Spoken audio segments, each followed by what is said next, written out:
Failure doesn't ruin people, it exposes them. What breaks most lives isn't the loss, it's the silence after, the moment the effort ends and nothing rushes in to replace it. No applause, no correction, no one watching, just you standing in the aftermath of what didn't work. That's where people disappear, not loudly, not dramatically. They don't quit. They pause. They tell themselves they'll come back later when it hurts less, when they feel ready, when the memory fades. But time doesn't wait for readiness. Days pass without resistance, weeks soften the urgency, and eventually absence feels normal. Failure wasn't the ending, it was a threshold, a moment that asked a quiet question: do you step back in? Or do you let discomfort decide for you? Because the real separation isn't talent, it isn't luck. It's who re-enters the room after being exposed, and who lets one moment silently close the door. Before you move on, be honest. Are you still standing outside?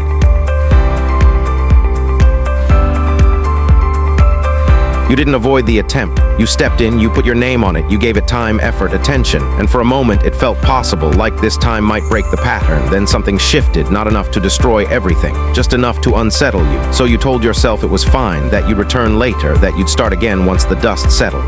But the dust never really settles, it spreads. One day passed, then another. The urgency you felt at the beginning softened. It didn't disappear. It faded into background noise. You still thought about it. Usually when you weren't busy, usually when the room was quiet, you replayed the exact moment it slipped, the hesitation, the place where you eased off instead of pressing forward, and slowly, without announcing itself, a question formed. Maybe you're not built the same way. Maybe others recover faster. Maybe they don't carry things as long as you do. So you waited for the right mood, for confidence to return, for that internal signal that says now. But what came back wasn't momentum, it was distance. You stopped opening the things you once worked on, stopped walking past the places that reminded you of the attempt, stopped speaking about it out loud. You watched others move forward, new projects, new progress, same age, same starting point. And you told yourself it didn't matter, but something in you knew better, because the hardest part wasn't failing, it was noticing how easy it became to continue living like it never happened. And somewhere in that quiet stretch of time, the version of you who tried began to feel unfamiliar. You still describe yourself the same way, strong, capable, someone who doesn't stay down for long. You say the setback changed you, that it taught you something useful, that it added weight to your character. But your actions tell a quieter story, because strength isn't proven by what you believe about yourself. It shows up in what you're willing to face again. There's a version of you that understands the language of growth, the one that can talk about lessons, long roads, persistence. And then there's the other version, the one that goes quiet when pressure returns, the one that avoids the place where it went wrong, the one that knows exactly what the next step is and chooses distance instead. They don't argue, they don't compete, they live in different spaces.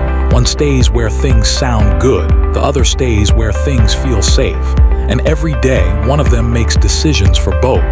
You call it patience. You tell yourself you're waiting for the right time, that stepping back is being careful, but you know the difference between preparing and stepping away. If the experience really made you stronger, you wouldn't be shrinking from it. So the question isn't whether you value growth, it's which version of you gets to decide what happens next. Because only one of them stands still long enough to face the mirror. Failure doesn't end people, silence does. It's not the fall that changes a life. It's the distance taken afterward. Avoidance wears a calmer face. It calls itself patience. It sounds reasonable, it feels safe, but it quietly lowers the bar. Waiting until you feel certain is how years disappear. Confidence isn't a condition you meet first. It's a byproduct of moving while unsure. No one is coming to hand you a clean start.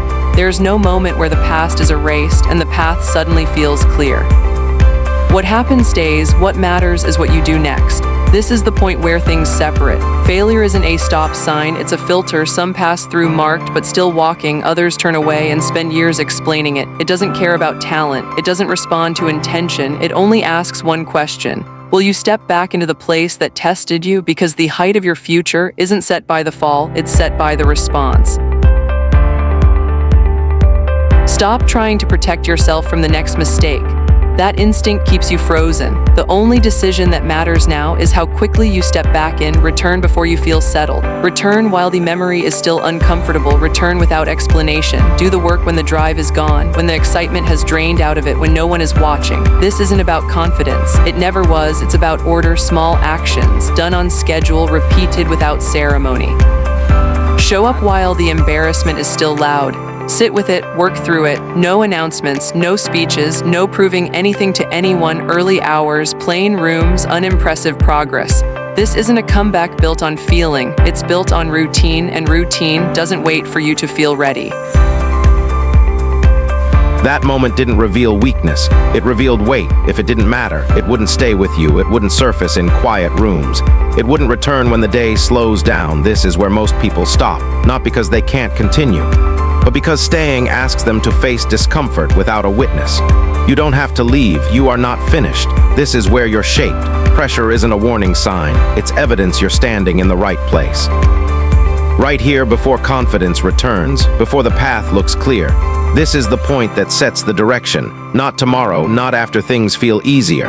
Now, because who you become next is formed in this moment, when stepping away would be simpler. Don't let this end as something you heard. Let it mark something you chose. You don't need to announce it. You don't need permission. You just need to decide what this moment means. Choose a word that carries your return. Hold it. Say it if you have to. Let it stand in for the work you're about to do. Then take one step today. The step the version of you who stepped away avoided. One action. Nothing dramatic. Just real. Come back to this tomorrow morning, before the day pulls you in different directions. Before excuses start sounding reasonable again. And if you ever forget who you are in moments like this, send this to the version of you that thought the story had already been written.